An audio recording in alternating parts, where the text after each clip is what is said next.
네, 글로벌 인사이트입니다. 글로벌 주식시장의 주요 이슈를 심층적으로 분석해드릴 거고요. 오늘 이 시간은요, 펠리즈 투자리서치 김민수 대표 옆에 있습니다. 대표님 어서 오세요. 네, 안녕하십니까. 네, 코로나 경제 충격에 대해서 좀 얘기를 해봐야겠죠. 사실 이제 설마 했습니다. 조기에 종식될 것이다라는 의견도 있었는데 점점 길어지고 있는 느낌이에요. 네. 이렇게 되면은 중국의 의존도가 높은 우리 수출, 뭐 여러 가지 산업에 도미노처럼 타격을 입지 않을까라는 우려감이 있는데 특히나 중국 중간재 수출에서도 굉장히 밀접하게 연결돼 있잖아요. 어떻게 네. 보세요?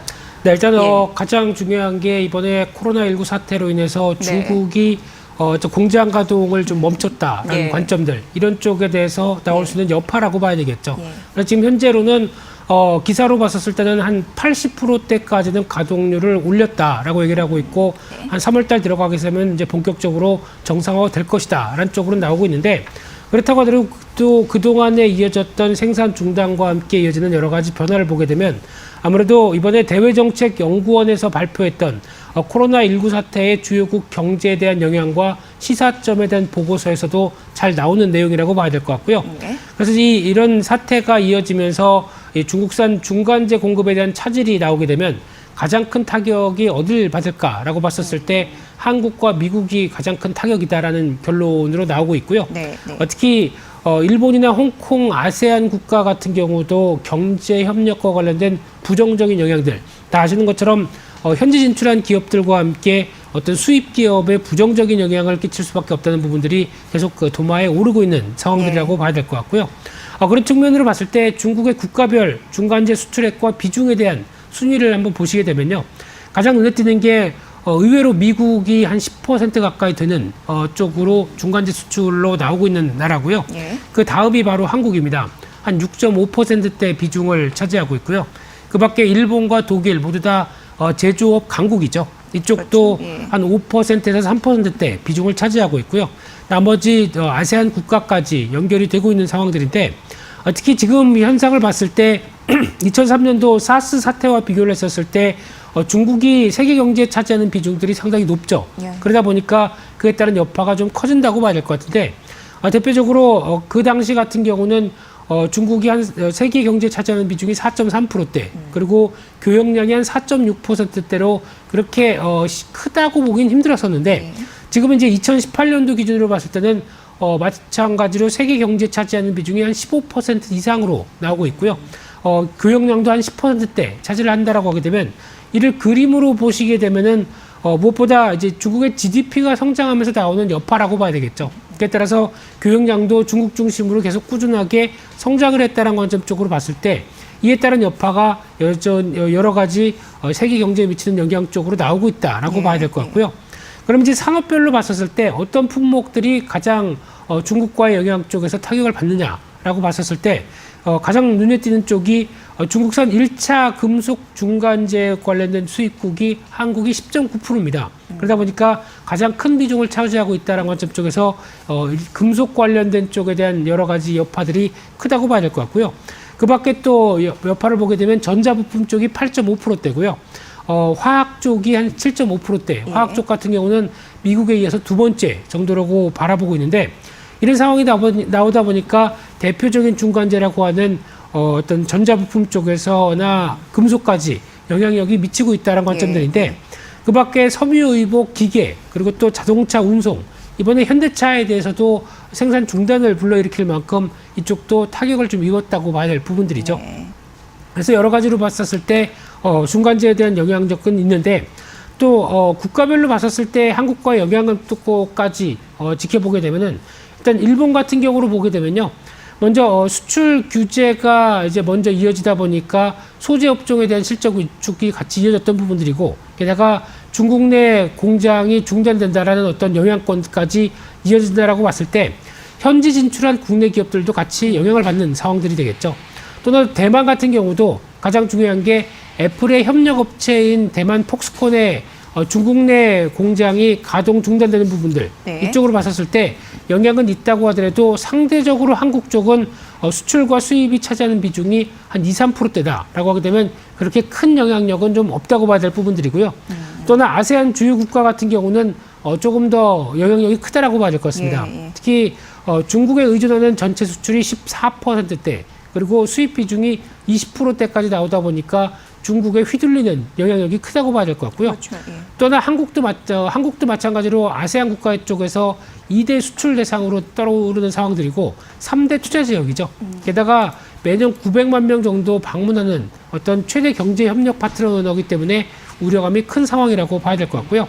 하지만 이제 인도 같은 경우는 그나마 영향력이 적다라고 보여지고 있는데 무엇보다 코로나19 사태의 영향력이 제한적이긴 하지만 더 중요한 거는 일단 대외 무역 개방도가 43%밖에 안 됩니다. 그만큼 약간 자급자족적인 분위기가 좀 크다라고 하게 되면 인도에 대한 영향력은 그렇게 크지 않다라는 관점으로 봤을 때 그래도 어떤 미국에 이어서 한국에 대한 여러 가지 중간재 수출에 대한 여파들은 가장 큰 부분이다라고 하게 되면 타격에 대한 부담감은 크다고 봐야 될 것 같습니다.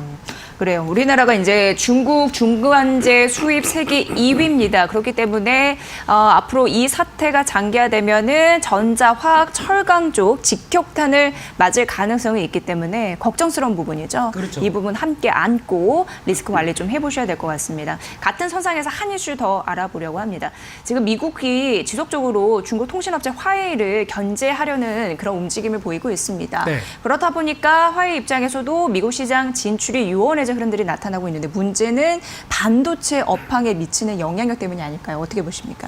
네, 일단 화웨이 견제는 계속된 이슈였었죠. 그렇죠. 그런데 이번에 또 미국이 또 다른 또 제재, 특히 미국산 반도체 핵심 장비를 사용하는 업체에 대해서 체제에 대한 강화를 노리고 있다라는 관점적으로 봤을 때 아무래도 반도체 업계는 부담일 수밖에 없다고 봐야 될 것 같고요.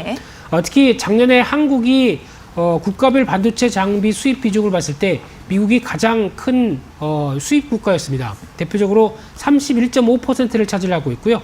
게다가 일본이 30.5%, 이 부분에 대해서도 또 이제 소부장 관련된 쪽에 얘기가 많이 나왔던 부분들이죠. 그 밖에 네덜란드가 한 19.8%. 그러다 보니까 이 세 국가만 하더라도 반도체 수입 장비 쪽에서 상당 부분을 차지한다라는 관점들이 나오고 있는데 특히 미국 쪽으로 보게 되면은 세계 1, 2위 반도체 장비 업체인 어플라이드 머티리얼스가 눈에 띄고 있고요. 그 밖에 램 리서치, KLA 이런 쪽이 모두 다 핵심적인 장비 쪽인 노광, 세정, 에칭 이쪽에 대해서 공급을 하는 부분이다 보니까 일단 무엇보다 코로나19 사태에 또 영향을 있겠지만은 이런 어떤 미국의 행정적인 제재가 또 추가적인 악재다라는 관점 쪽에서 중국 수출에 대한 영향권들이 또 가시화될 수밖에 없는 그런 상황이라고 봐야 될 것 같고요. 특히 이제 화웨이 관련돼서 반도체 구매 규모를 보게 되면은 총 208억 달러 정도까지 나오고 있습니다. 그러다 보니까 애플, 삼성전자에서 3위 정도까지 규모가 차지하는 상황들인데 특히 반도체 규모 구매 상위 10위권의 흐름을 보게 되면은 레노버나 BBK 일렉트로닉스, 샤오미 이런 쪽까지 있다 보니까 중화권 업체가 상당 부분 작용을 하고 있는 상황들이죠. 그러다 보니까 미국에서 장비를 제대로 못 들여와서 또 중국에 판매를 할 수 없다라고 하게 되면 약간 사면초가의 분위기도 나올 수 있다라는 쪽에 대한 우려감이 크다고 봐야 될 것 같은데요. 특히 삼성전자를 먼저 보게 되면은 일단 2018년도 중국 매출이 한 54조 원대까지 나오고 있습니다. 그러다 보니까 전체 매출의 32%대, 전년비 28%대에 비해서 많이 올라간 부분들이죠. 그런 상황 쪽에서 그림을 보시게 되면은 과거 2014년도 대비해서 한 20%대 있던 중국이 차지하는 비중이 2018년도 32%대까지 급증하는 현상이 나오다 보니까 상대적으로 또 화웨이와 경쟁하는 부분들로 봤었을 때 스마트폰과 네트워크 장비 부분들이 있다 보니까 이에 따른 경쟁이 오히려 좀 약화될 수 있다란, 그래서 좀 우위해 보일 수 있다는 관점은 있지만은 반도체는 또 주요 매출처입니다. 그러다 보니까 어떤 실적과 관련된 부분을 봤을 때 반도체 쪽에 대한 흐름들이 좀 더 크다라고 하게 되면 더 부정적인 영향이 크다고 봐야 되겠죠. 또 하나 SK 하이닉스를 봤었을 때는 2018년도 중국 매출이 15조 7천억까지 나오면서 2014년도 대비해서 한 4배 이상 증가를 했고요. 특히 작년 상반기 같은 경우는 중국 매출 비중이 거의 47%까지 된다라는 관점 쪽에서 상당히 부담이 크다고 봐야 될 것 같고요. 이 화웨이양 매출도 한 15에서 20%까지 나온다라고 하게 되면 특히 지금 그림으로 보셨을 때 2014년도 대비해서 거의 2배 가까이 올라오는 모습들로 본다라고 하게 되면 일단 가장 또 단일적인 부담으로 봤었을 때는 SK 하이닉스가 중국에 대한 타격들이 더 크다라고 볼 수 있는 상황들이고요. 따라서 일단 전반적으로는 이번 사태로 인해서 IT 기업들이 전반적인 실적 하향 기조가 가고 있는데 반도체 쪽도 우려감이 좀 더 커지고 있는 국내 업체들의 실정이다라는 쪽도 염두를 할 필요가 있다고 봐야 될 것 같습니다. 네, 미국 지수 역시나 하회를 좀 맞고 있습니다. 그 강도는 조금 더 세지고 있습니다. 자연스럽게 반도체 업체는 긴장할 수밖에 없다고 하는데 그 흐름 저희가 짚어드렸습니다. 여러분도 잘 참고해 보시면 될 것 같습니다.